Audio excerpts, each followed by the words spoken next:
Грозном продолжается строительство международного аэропорта Грозный имени первого президента Чеченской Республики, Героя России Ахмата Хаджи Кадырова. Завершение работ запланировано на конец 2027 года. Одним из ключевых этапов проекта является строительство новой взлетно-посадочной полосы протяженностью 3200 метров. Ее ввод в эксплуатацию намечен на текущий год. Новая взлетно-посадочная полоса позволит аэропорту принимать современные воздушные суда большой взлетной массы и расширить географию полетов.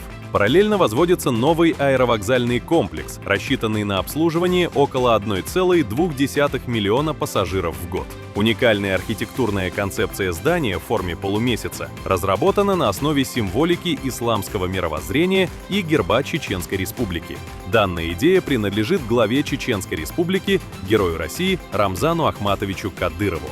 Также в рамках проекта уже введен в эксплуатацию новый командно-диспетчерский пункт высотой 52 метра. Ход строительства находится под личным контролем Рамзана Ахматовича Кадырова. Все работы выполняются в соответствии с утвержденным графиком.